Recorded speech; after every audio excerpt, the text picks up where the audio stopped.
का सारथी। उसमें आप सभी का स्वागत है। मैं हूं आपके साथ गरिमा बाजपेयी। खबरों में आगे बढ़ेंगे उससे पहले एक नजर आज की हेडलाइंस पर डालेंगे। नीट पीजी 2026 में किए बड़े बदलाव। घर के पास होगा सेंटर। सिंगल शिफ्ट में परीक्षा। सवाल होंगे कम। मोदी के खिलाफ आपत्तिजनक वीडियो पर बवाल। मेटा इंडिया प्रमुख पर केस। कॉकरोच पार्टी निशाने पर।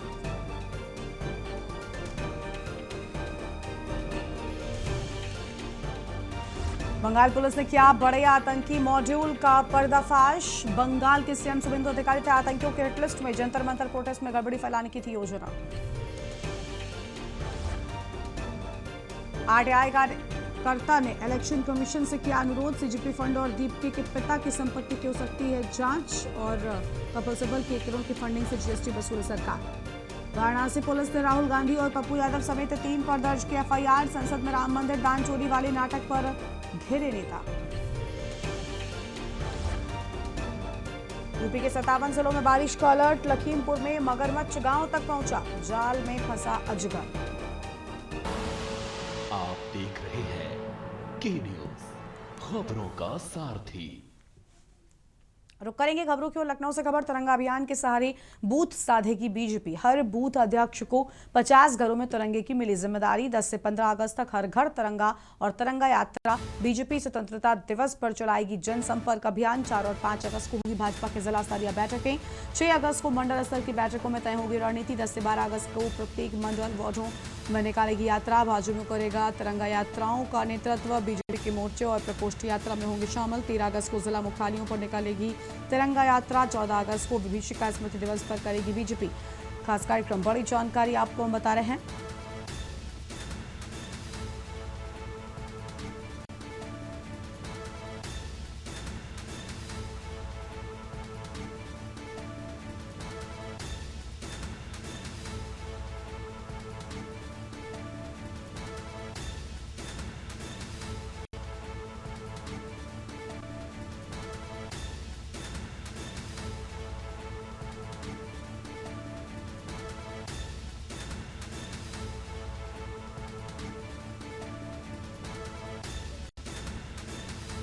बीजेपी के मोर्चे और प्रकोष्ठ यात्रा में होंगे शामिल। अहम जानकारी आपको हम बता रहे हैं।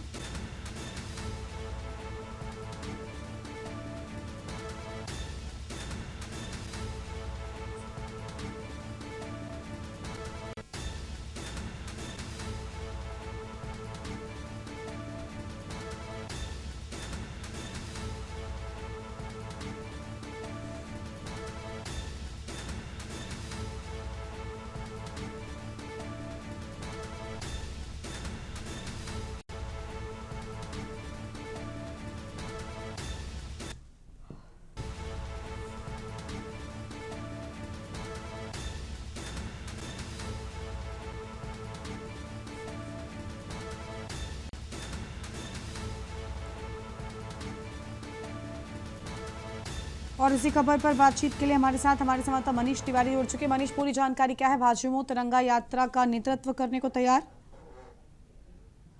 सरकार से जो है उत्तर प्रदेश सरकार और भारतीय जनता पार्टी के द्वारा जो है पूरी तरीके से 10 से 15 अगस्त तक जो है तिरंगा यात्रा जो है हर घर तक निकालने का जो है उनके द्वारा जो है फैसला लिया गया है, जिसके अंतर्गत जो है एक टीम का भी जो है गठित किया गया है। तो कह सकते हैं कि हर बूथ को जो है 50 घरों में जा करके जो है को वहां पर पहुंच करके जो है ये जिम्मेदारी सौंपी गई है। जिस प्रकार से 4 और 5 अगस्त को भाजपा के द्वारा जो है इस पर जो है पूरी स्तरीय बैठक भी देखने को मिलेगी, जहां पर पूरी इस पर चर्चा की जाएगी और बूथ वाइज जो है सभी को जिम्मेदारी दी गई है।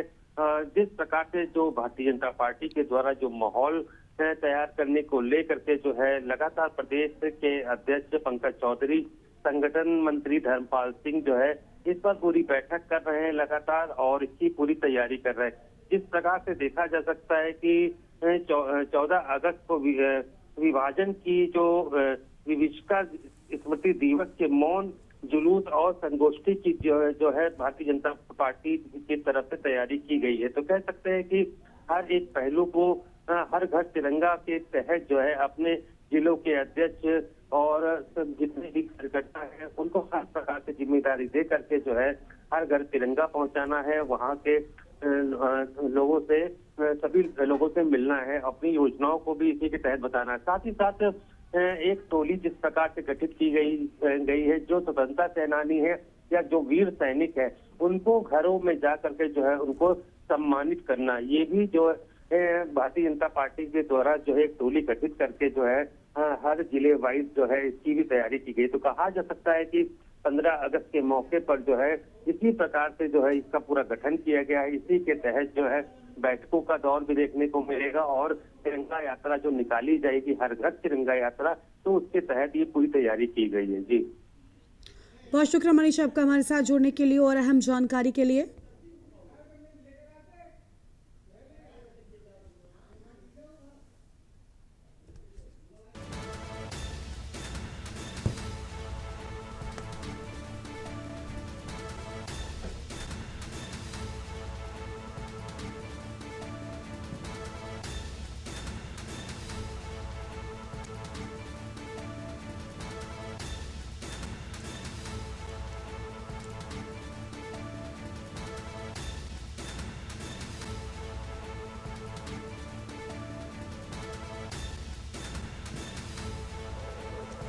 हर बूथ अध्यक्षों को 50 घरों में तिरंगे की मिली जिम्मेदारी। बड़ी जानकारी आपको हम बता रहे हैं।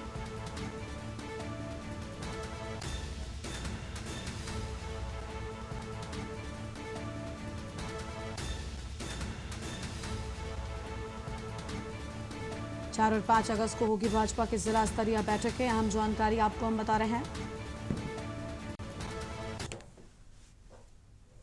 खबर है हरियाणा से, जहां पर आपको बता दें कि श्री संगमेश्वर महादेव मंदिर में अखिल भारतीय अखाड़ा परिषद के राष्ट्रीय अध्यक्ष एवं श्री पंचायती अखाड़ा महानिर्वाणी के सचिव श्री महंत रविंद्रपुरी पहुंचे। मंदिर पहुंचने पर सचिव महंत विश्वनाथ गिरी के सानिध्य में ब्राह्मणों और श्रद्धालुओं ने फूलों से उनका स्वागत किया और इस दौरान महंत रविंद्रपुरी ने मंदिर में चल रहे निर्माण कार्यों और श्रद्धालुओं के लिए की जा रही व्यवस्थाओं का निरीक्षण भी किया है।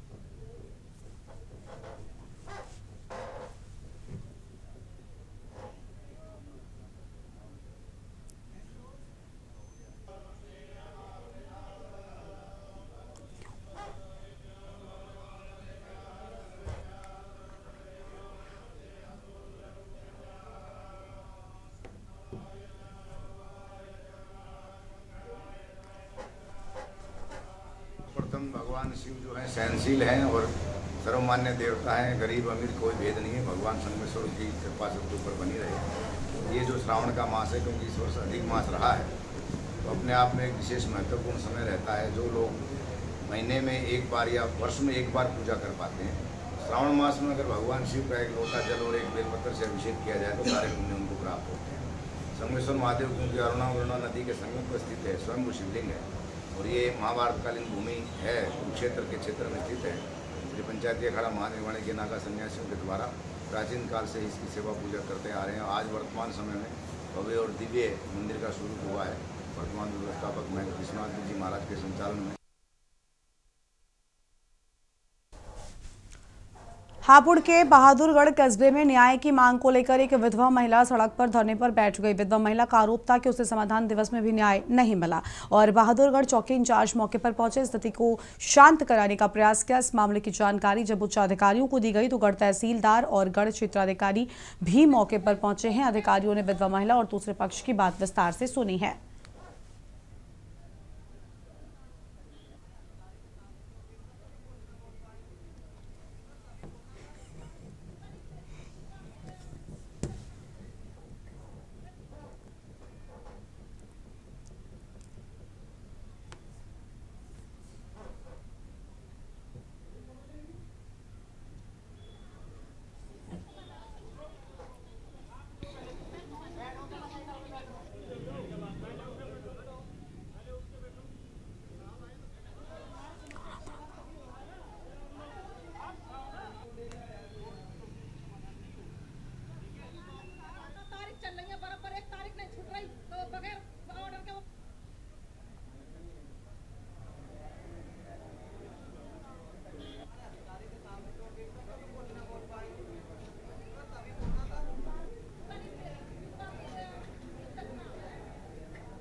अनुज चौधरी हमारे साथ में जुड़ चुके हैं। अनुज, पूरी जानकारी क्या है? सड़क पर धरने पर महिलाएं बैठ गई थी। जी मैं बता, जनपद हापुड़ के थाना बहादुर क्षेत्र का मामला है, जहां विधवा महिला को खिचेड़ कर घर से बाहर निकाल दिया। दबंग लोगों ने विधवा महिला को घर से बाहर निकाल दिया। दबंगों ने विधवा महिला के घर पर कब्जा कर लिया। जब विधवा महिला को कहीं न्याय नहीं मिला तो विधवा महिला ने रात करीब 9:30 बजे धरने पर बैठ गई और धरने पर ऐसा बैठ गई जो सड़क पर ही लौट गई। पूरा परिवार को लेकर सड़क पर लौट गई। इस मामले की जानकारी थाना बहादुरगढ़ क्षेत्र के चौकी इंचार्ज सचिन चौधरी को मिली। चौकी इंचार्ज को सूचना मिलते ही चौकी इंचार्ज मौके पर मामले को शांत किया। शांत करने के बाद में चौकी इंचार्ज ने मामले की गहनता से जांच कर उच्च अधिकारी को बताया। उच्च अधिकारी मौके पर पहुंचे, मामले को शांत कराया और दोनों पक्षों की अच्छे से बैठकर बातों को सुनी। जब बात सुनने के बाद में विधवा महिला को फैसला ये आया, विधवा महिला के घर में ही रहने का आश्वासन दिया। अब दोनों पक्षों का मामला कोर्ट में चल रहा है। जो निर्णय कोर्ट लेगा उसमें दोनों को मान्य होगा। ये है पूरा मामला थाना बहादुरगढ़ क्षेत्र का है। बहुत शुक्रिया आपका हमारे साथ जुड़ने के लिए और अहम जानकारी के लिए। हापुड़ से खबर, समाधान दिवस में महिलाओं को नहीं मिला न्याय।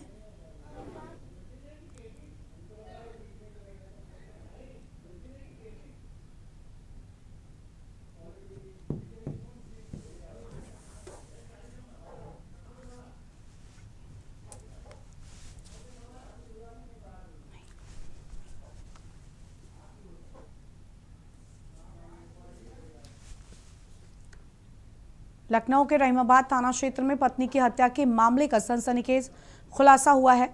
इस खबर का रुख करेंगे, लेकिन उससे पहले बड़ी जानकारी लखनऊ से ही आपको बताते हैं। लखनऊ से बड़ी खबर सामने आ रही है, जहां पर औद्योगिक महानगरों में खुलेंगे प्रोत्साहन कार्यालय। बड़ी जानकारी आपको हम बता रहे हैं, निवेश एवं निर्यात प्रोत्साहन कार्यालय खुलने की बात सामने आई है।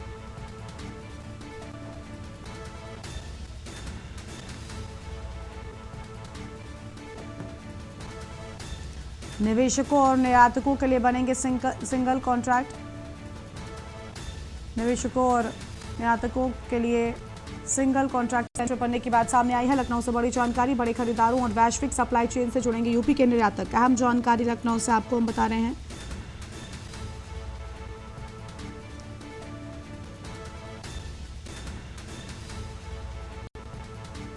मनीष इसी खबर पर बातचीत के लिए हमारे साथ में जुड़ चुके। मनीष, निर्यातक सेंटर खोलने की बात सामने आई है, महानगरों में खुलेंगे, पूरी जानकारी क्या है? जी बिल्कुल, जिस प्रकार से देखा जाए जो है सरकार के द्वारा औद्योगिक महानगरों में यूपी के निवेशकों और निर्यात के प्रोत्साहन कार्यालय को खोलने की कोई तैयारी उनके द्वारा की गई है। जिस प्रकार से 2026-27 के पहले चरण में 6 करोड़ की वित्तीय स्वीकृति जो है सरकार के द्वारा दे दी गई है। जिस प्रकार से देखा जा सकता है कि निवेशकों और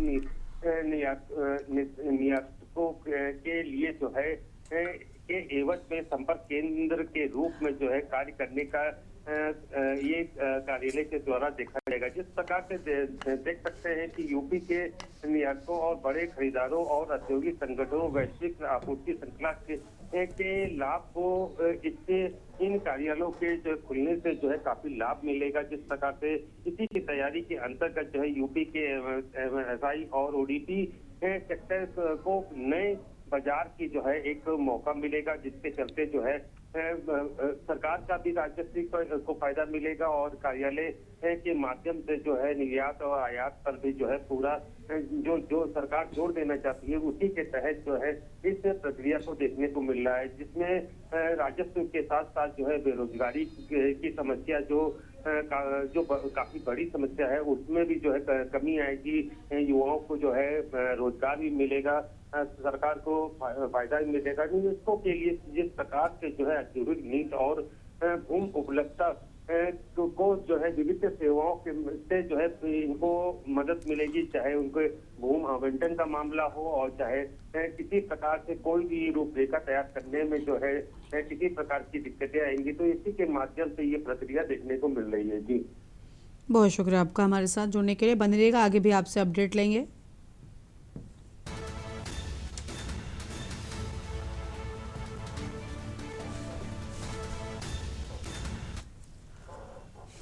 लखनऊ के रहीमाबाद थाना क्षेत्र में पत्नी की हत्या के मामले का सनसनीखेज खुलासा हुआ है। प्रेम प्रसंग में बाधा बनी पत्नी के पति ने गला दबाकर हत्या कर दी। मामला 2 दिन पहले का है, जब हत्या के बाद पति ने शव इटौंजा थाने की गोमती नदी बसहरी पुल के नीचे फेंक दिया और घटना को गुमशुदगी में दिखाने की साजिश की। पुलिस ने नाखूनों के निशान के आधार पर जब पति से कड़ी पूछताछ की तो पति उमेंद्र प्रताप सिंह ने हत्या की बात स्वीकार कर ली है।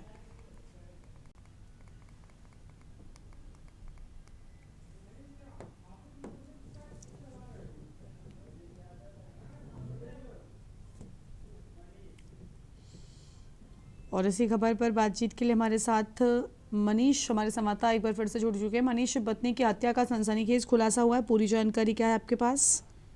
जी बिल्कुल, लखनऊ के रहीमाबाद का ये पूरा मामला है और जिस प्रकार से जो देखा जा सकता है कि एक पति के द्वारा जो है अपनी पत्नी की हत्या अपनी प्रेमिका के साथ मिलकर के जो है इसके द्वारा की गई। जिस प्रकार से इस पूरे मामले में पति अपनी प्रेमिका से जो है बातचीत कर रहा था और बातचीत करने के दौरान पत्नी ने इसकी जानकारी हुई। जानकारी के आधार पर उसने अपने मैके में अपने माता पिता को उसकी जानकारी दी, तो इसी से नाराज होकर के जो है पति के द्वारा जो है अपनी पत्नी की हत्या की गई और अपनी प्रेमिका के और 4 लोग अन्य लोगों के सहारे जो है उसकी बॉडी को जो है नदी में जाकर के फेंक दिया। उसके बाद जो है पूरा मामला उसी के द्वारा जो है थाने में दर्ज कराया गया। लेकिन जिस प्रकार से उसके शरीर पर जो है पत्नी के नाखूनों के निशान थे, ताजा निशान थे, जो जिस प्रकार से पत्नी के घर वालों ने उन नाखूनों के बिना पर जो है शक जाहिर किया और पुलिस में कंप्लेन की, उसी के आधार पर जो है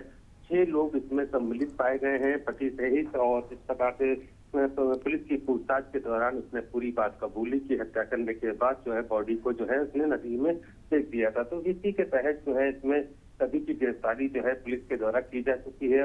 ये की जा चुकी है। बाकी चीजें जो है विवेचना पर पुलिस अपनी आगे की तैयारी कर रही है। जी बहुत शुक्रिया आपका हमारे साथ जुड़ने के लिए और अहम जानकारी के लिए। पुल के नीचे शव फेंक रची गुमशुदगी की साजिश, बड़ी जानकारी आपको बता रहे हैं। पत्नी की हत्या का सनसनीखेज खुलासा हुआ। लखनऊ से अहम खबर।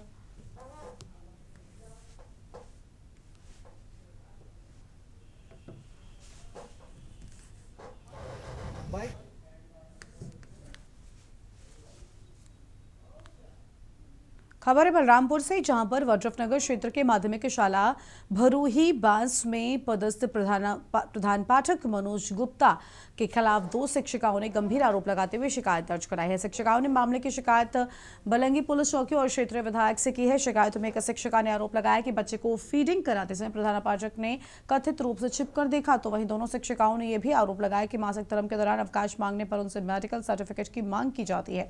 शिकायत सामने आने के बाद मामला चर्चा में आ गया है।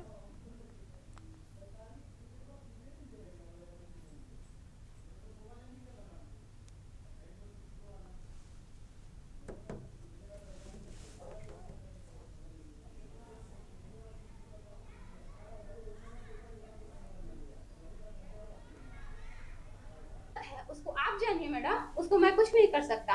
उसके बाद जब मेरी बेटी को फीडिंग कराने का टाइम हुआ तो अब जहां अपना व्यवस्था देख के मैं अपना व्यवस्था करके उनको कराने को कोशिश की, तो जहां मैं कराती वहां वो ताला कर लेते, कैप्चर कर लेते वहां के। आपके लिए यहाँ कोई जगह नहीं है, यहाँ सिर्फ जो पढ़ने वाले बच्चे हैं उनके लिए जगह है, आपके लिए कोई जगह नहीं है मैडम। और मैं जैसे फीडिंग भी कराती थी तो कोई व्यक्ति सज्जन पुरुष है कि एक बार देख लिए तो रिटर्न हो जाना है, लेकिन उनका रिटर्न भी नहीं होना और अपना काम करके चले जाना है। ऐसा माध्यमिक शाला बरुईवास में पदस्थ हूँ। यहाँ प्रधान पाठक द्वारा पिछले सत्र से मैं काफी ज्यादा परेशान हूँ। वो मानसिक रूप से प्रताड़ित कर रहे हैं हमें।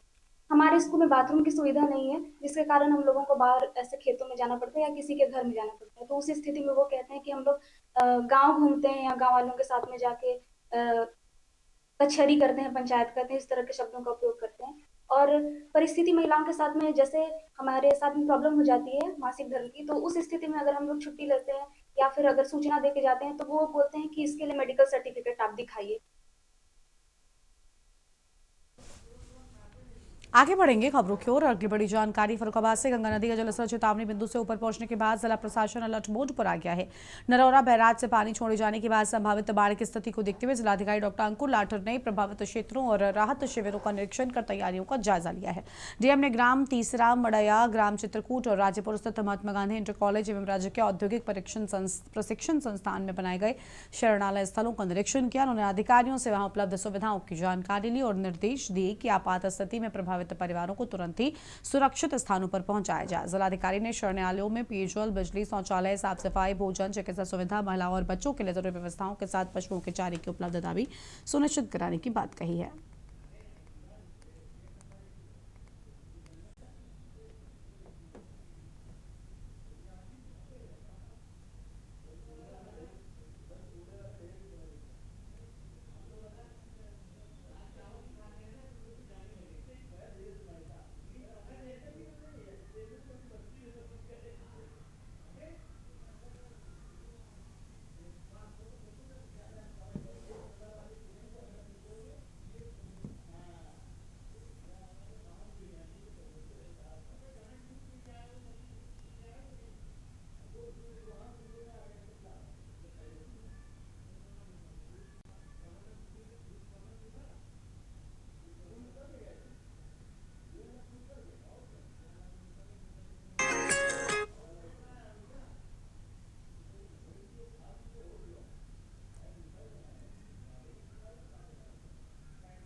लखनऊ से खबर। डिप्टी सीएम ब्रजेश पाठक का प्रयागराज का दौरा। स्वास्थ्य सेवाओं का स्थलीय निरीक्षण करेंगे डिप्टी सीएम। दोपहर 2:30 बजे स्वरूप रानी नेहरू अस्पताल का करेंगे निरीक्षण। डिप्टी सीएम ब्रजेश पाठक का प्रयागराज का दौरा। बड़ी जानकारी आपको बता रहे हैं, प्रयागराज के दौरे पर डिप्टी सीएम ब्रजेश पाठक।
बड़ी जानकारी आपको बता रहे हैं, सीएम ब्रजेश पाठक का प्रयागराज का दौरा।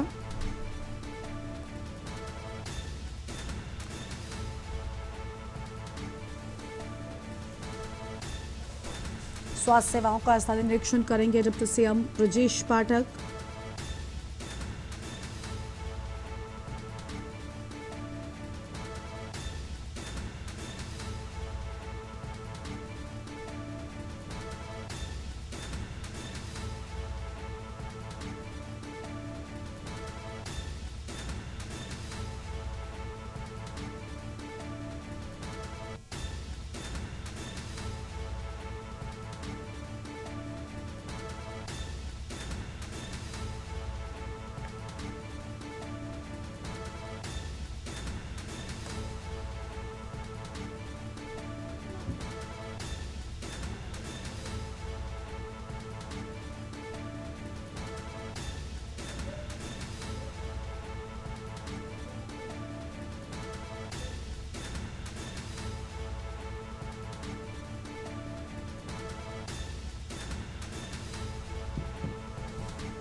कन्नौज में तेज रफ्तार का कहर जारी है। आगरा लखनऊ एक्सप्रेसवे पर हुआ हादसा। मरीज लेकर जा रही एम्बुलेंस खड़े ट्रक से जा टकराई और हादसे में एम्बुलेंस चालक की मौके पर मौत हो गई। एम्बुलेंस पर सवार अन्य 5 लोग घायल हुए हैं। सभी घायलों को मेडिकल कॉलेज में भर्ती कराया गया है।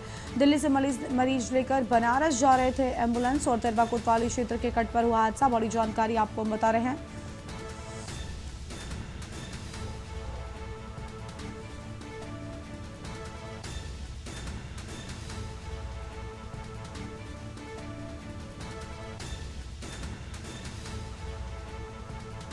अमित मिश्रा हमारे साथ इसी खबर पर बातचीत के लिए। अमित, बड़ा हादसा हुआ है, एम्बुलेंस चालक की जान गई है, पूरी जानकारी क्या है आपके पास में?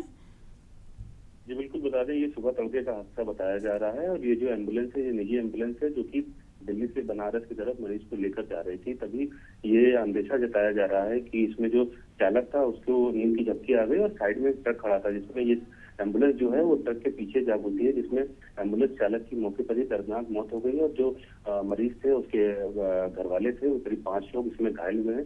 तो सभी घायलों को मेडिकल कॉलेज में भर्ती करा दिया गया है। किसी के पैर में चोट लगी है, किसी के हाथ में चोट लगी है, लेकिन एम्बुलेंस चालक की मौके पर मौत हो गई। बाकी पुलिस अग्रिम कार्रवाई कर रही है। जी बहुत शुक्रिया आपका हमारे साथ जुड़ने के लिए और अहम जानकारी के लिए।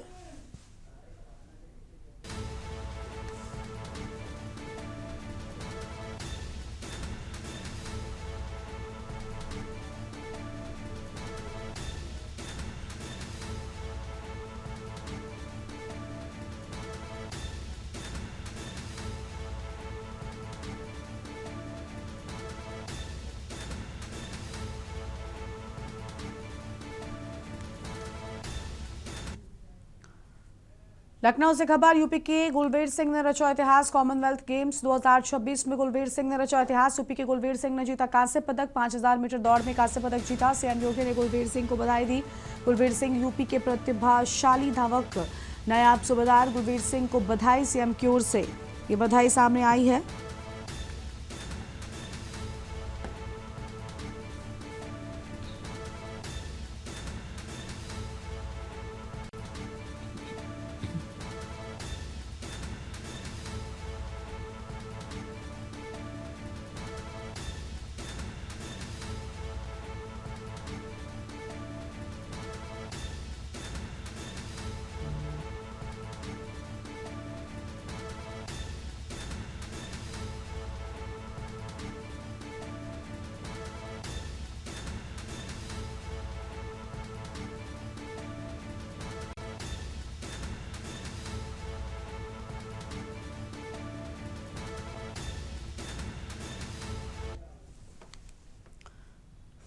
खबर है फर्रुखाबाद से, जहां पर सावन महीने की कांवड़ यात्रा को सकुशल सुरक्षित संपन्न कराने के लिए जिला प्रशासन ने तैयारी तेज कर दी है और इसी क्रम में जिला अधिकारी डॉक्टर अंकुर लाठर और पुलिस अधीक्षक आरती सिंह ने गंगा नदी के पंचाल घाट पहुंचकर व्यवस्थाओं का निरीक्षण किया है। निरीक्षण के दौरान अधिकारियों ने घाटों पर सुरक्षा व्यवस्था, साफ सफाई, प्रकाश व्यवस्था, बैरिकेटिंग, पेयजल, शौचालय, चिकित्सा सुविधा, कंट्रोल रूम, गोताखोरों और जल पुलिस की तैनाती का भी जायजा लिया है।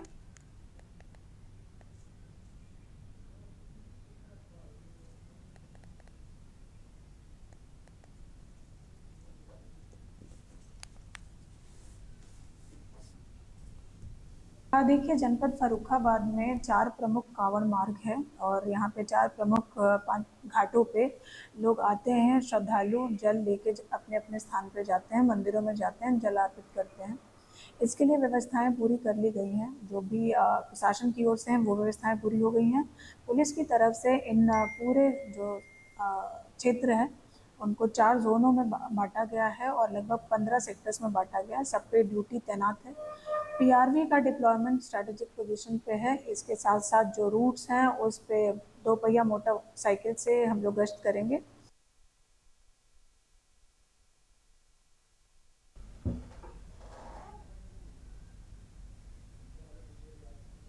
लखनऊ से खबर है। सूत्रों के हवाले से बड़ी जानकारी। इंटेलिजेंस इनपुट के बाद यूपी अलर्ट पर है। प्रमुख स्थल और कांवड़ मार्गों की सुरक्षा बढ़ी। सीरियस खुफिया इनपुट के बाद अलर्ट। महत्वपूर्ण सरकारी प्रतिष्ठानों की सुरक्षा बढ़ाई गई।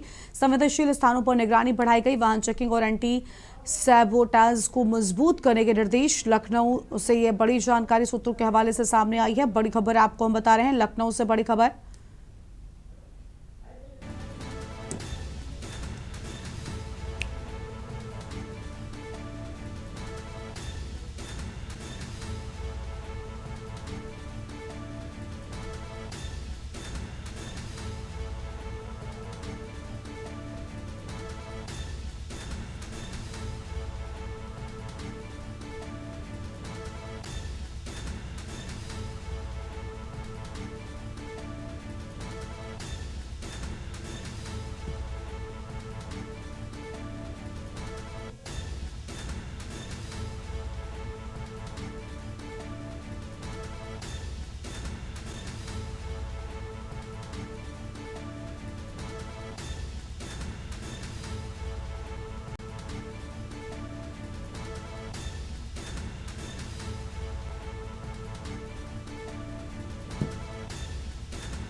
मनीष तिवारी इसी खबर पर बातचीत के लिए हैं। महत्वपूर्ण सरकारी प्रतिष्ठानों की सुरक्षा बढ़ाए जाने की बात सामने आई है। मनीष, पूरी जानकारी क्या है आपके पास में? जिस प्रकार से जो है सूत्रों के हवाले से जो ये खबर है और देखा जाए तो पूरे यूपी को जो है अलर्ट मोड पर जो है किया गया। जिस प्रकार से इंटेलिजेंस इनपुट के आधार पर जो है इस प्रावधान इसको आदेश पारित किए गए। देखा जा सकता है कि यूपी के प्रमुख स्थल जो है कावड़ मार्गों की सुरक्षा को लेकर के जो है ये आदेश जारी किए गए हैं। सीरियल खुफिया इनपुट के बाद जो है यूपी पूरी तरीके से अलर्ट मोड पर किया गया है।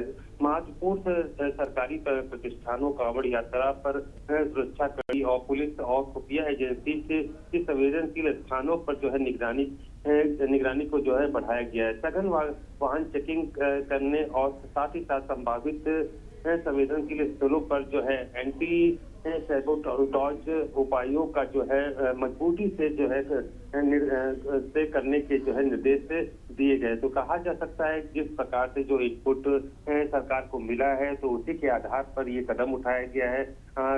मुख्य तौर से अगर देखा जाए जो ऐसे स्थल हैं, चाहे वो मंदिर हो या कोई बड़े स्थल हो या कावड़ मार्ग, जहां पर किसी प्रकार की कोई अप्रिय घटना ना हो, तो इसको लेकर के इनपुट के आधार पर जो है यूपी को जो है अलर्ट मोड पे किया गया है। जी, बहुत शुक्रिया आपका हमारे साथ जुड़ने के लिए और अहम जानकारी के लिए।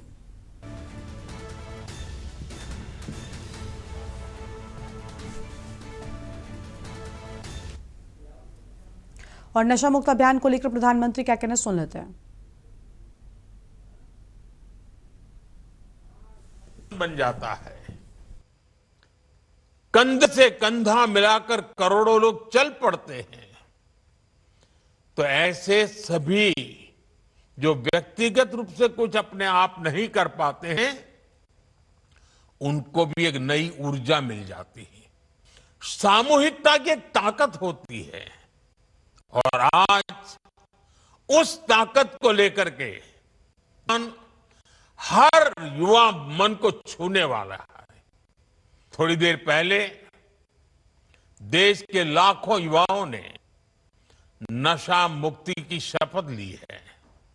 आपने अपने जीवन को नशे से धोने का संकल्प लिया है। आपने अपने स्कूल, अपने कॉलेज और अपने समाज में नशा मुक्ति का संदेश पहुंचाने का संकल्प लिया है।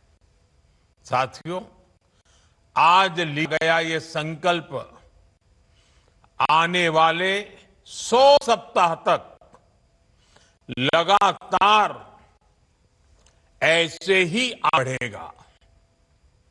हर रविवार का संस्कृति, स्पोर्ट्स, मेडिटेशन, अध्यात्म और सेवा से जुड़ी गतिविधियां होगी। नशा मुक्ति का संदेश नए लोगों तक पहुंचेगा।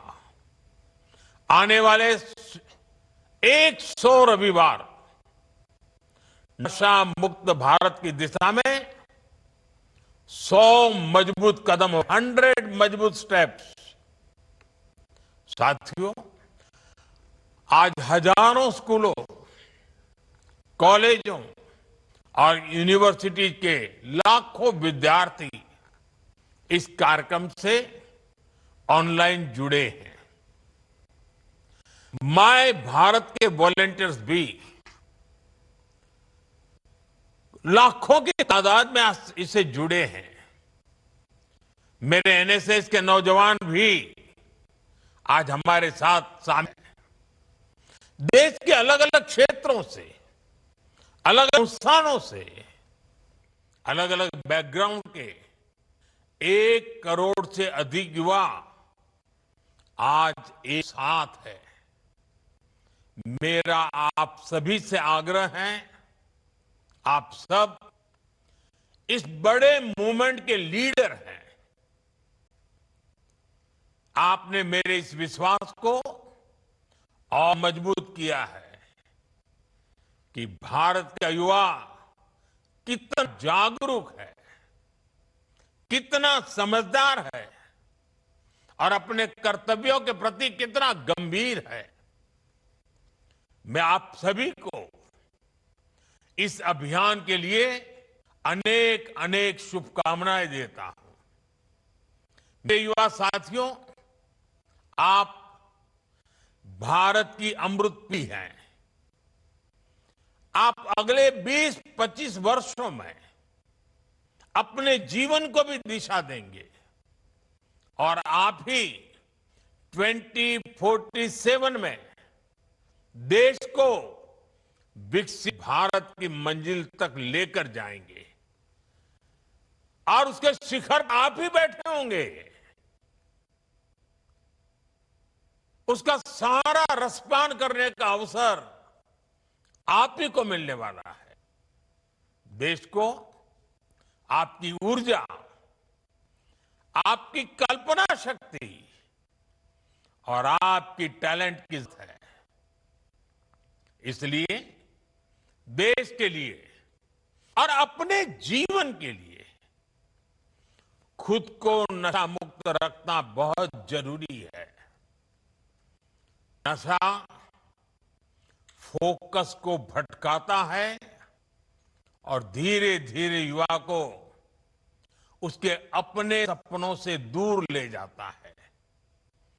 अभी जिन नौजवान ने नाट्य मंचन किया, बहुत कम समय में बहुत अच्छे तरीके से नाट्य मंचन में उन्होंने समस्या भी बताई, समस्या के कारण पैदा हुए संकट भी बताए और बाहर निकलने के सामूहिक प्रयत्न का रास्ता भी दिखाया। नाट्य मंचन छोटा था, लेकिन जैसा उन्होंने कहा, आओ हम नाटक देखें, ये नाटक नहीं था, ये हम लोगों के लिए एक बहुत बड़ा संदेश था। हमें जगा रहा था, हमें जूझने के लिए प्रेरित कर रहा था। साथियों, आजकल हम देखते हैं आज के युवा स्टार्टअप की दुनिया में छाए हैं, एआई लीड कर रहे हैं, स्पोर्ट्स में तिरंगा लहरा रहे हैं, स्पेस से लेकर साइंस तक नए कीर्तिमान बना रहे हैं। लेकिन साथियों, जब कोई युवा अगर ड्रग्स के एडिक्शन में फंस जाए तो केवल एक युवा नहीं हारता, एक सपना हार जाता है, एक सपने का बाल मृत्यु हो जाती है, एक परिवार हार जाता है, पूरा का पूरा परिवार टूट जाता है, समाज से भी नफरत का शिकार बन जाता है।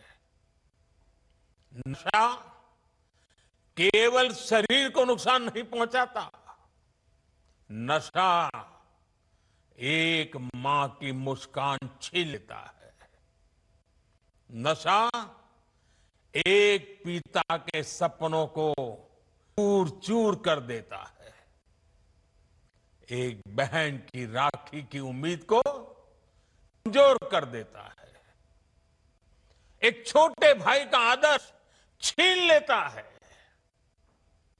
घर के बुजुर्ग हर दिन इस दर्द को जीते हैं कि उनका अपना बच्चा धीरे धीरे खुद को खो रहा है, खुद को गला रहा है, तिल गल रहा है, आंखों के सामने उसे बर्बाद होते देख रहे हैं। और जब परिवार में, समाज में ऐसा होता है और कहीं ना कहीं राष्ट्र की शक्ति भी कमजोर पड़ जाती है और इसलिए दुश्मन देश भी षड्यंत्र करके हमारे देश के युवाओं को नशे की लत में खींचने के लिए कोई कोशिश बाकी रखते हैं। ड्रग्स सप्लाई कर करके कमाई करना और हमारे जैसे देश को तबाह करना, ये भी उनकी आतंकी साजिश का हिस्सा होता है। और इसलिए हम हर एक युवा को नशे के जाल में फंसने से बचाना है। साथियों, नशा मुक्त रहकर आपको अपने पोटेंशियल को प्रोटेक्ट करना है। आपको ध्यान रखना है, ड्रग्स कुछ समय के लिए हाई देता है, लेकिन आपके कैरियर और फैमिली लाइफ को लो कर देता है। हमें नशे को किसी भी तरह स्वीकार्यता नहीं देनी है। साथियों, हमारे समाज में भी हमेशा नशे को एक बुराई के रूप में देखा है। हमारे संतों ने, गुरुओं ने हमें इससे बचने के लिए चेताया। श्री गुरु ग्रंथ साहब में भी कहा गया है, जितु पीतई मति दूरी होई, बरलू पवई विचि आई, आपना पराइया न पिछाणे, खस महू धक्के खाई। अर्थात जिस पदार्थ के सेवन से बुद्धि और विवेक साथ छोड़े, इंसान अपने और पराये की पहचान भूल जाए, ऐसा नशा उसे पतन की ओर ले जाता है। साथियों, हमारी संस्कृति में बचाव के लिए चेतावनी भी दी गई है और नशे की आदत लगने पर उससे निकलने के रास्ते भी बताए गए हैं। समाज का सहयोग, योग और ध्यान की ताकत, ये नशे के खिलाफ हमारे अंतर मन को ताकत देते हैं। और आज तो हमारे पास नशा छोड़ने के लिए रिहेबिलिटेशन सेंटर जैसी सुविधाएं भी हैं। इसलिए अगर कोई युवा गलती से नशे में फंस भी गया है, तो इसका यह मतलब बिल्कुल नहीं है कि उसके से रास्ते बंद हो गए हैं। हमें हमेशा इस बात का ध्यान रखना है, घर का कोई बच्चा अगर नशे का शिकार बन गया है, तो इसे सामाजिक प्रतिष्ठा की आड़ में छिपाए नहीं। जिसकी जरूरत हो उसका सहयोग मांगे, मन खोल करके उससे बात करें, जो एक्सपर्ट हैं सहयोग लें, मेडिकल हेल्प से अपने बच्चे को नशे से मुक्त कराने का प्रयास करें। हमें परिवार में बच्चों से खुलकर संवाद की संस्कृति भी बनानी चाहिए, ताकि ऐसे भंवर में फंसने से पहले ही आप उसका हाथ थाम सके। आपको भनक आ जाएगी, थोड़ा ध्यान रखिए, पता चलेगा उसमें बदलाव आ रहा है, वो खोया खोया लग रहा है, वो छिपा रहा है, कमरे में बंद हो जा रहा है, देर आ रहा है, पैसे अनाप शनाप मांग रहा है। ये सारी चीजों से पता चल जाता है, भनक आ जाए कुछ मामला गड़बड़ है। साथियों, एक आहन मैं कॉलेज और यूनिवर्सिटी के हमारे प्रोफेसर साथियों से भी करना चाहता हूं। आप भी कोर्स की पढ़ाई के साथ साथ स्टूडेंट्स के साथ ड्रग्स के खतरों पर बात करें। नशे के खिलाफ अपने कैंपस में एक मूवमेंट चलाएं। आपके प्रयास बड़े बड़े परिणाम ला सकते हैं। और साथियों, हमें एक और बात ध्यान रखनी है। जो युवा नशे से लड़कर बाहर निकलते हैं, वे कमजोर नहीं होते।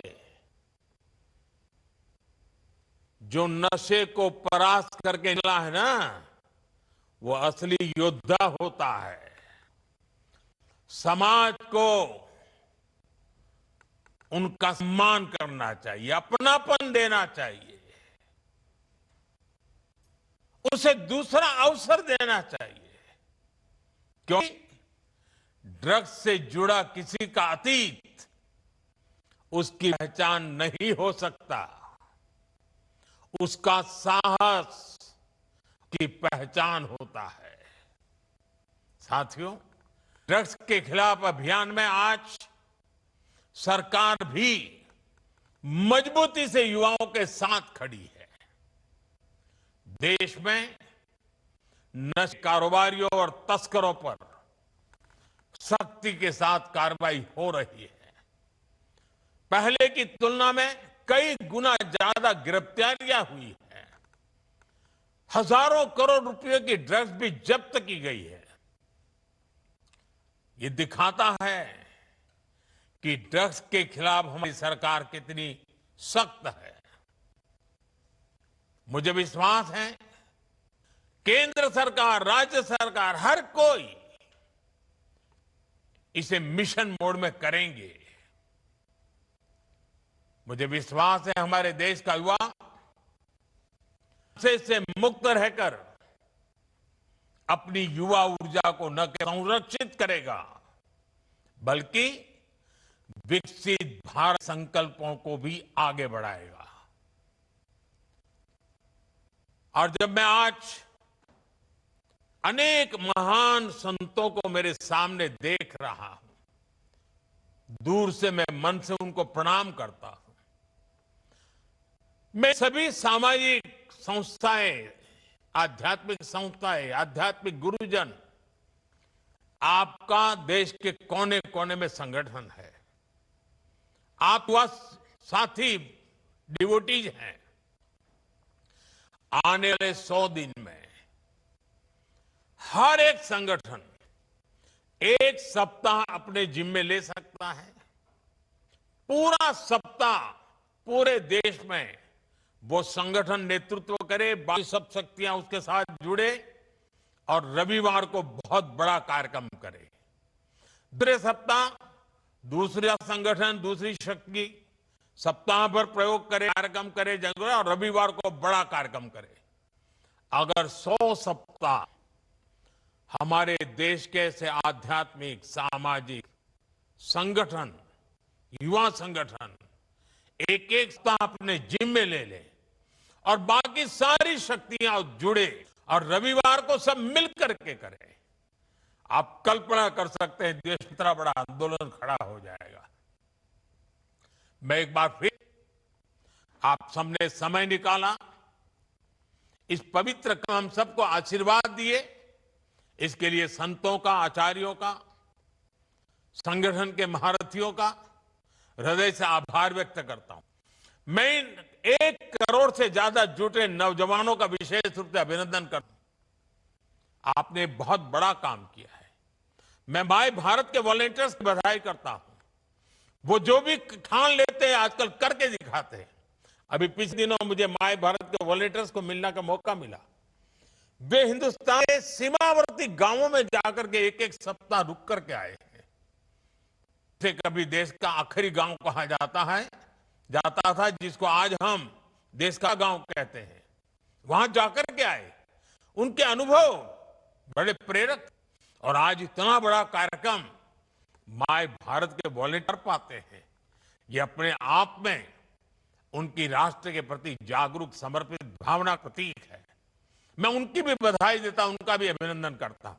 और मुझे पूरा विश्वास है कि आप सबके सामूहिक प्रयत्नों से हमारी मूवमेंट घर घर पहुंचेगी, हर युवा दिल में पहुंचेगी, और ये ड्रग्स के कारोबारियों के लिए भी बन जाएगी। आइए हम सब मिलकर के आगे चले।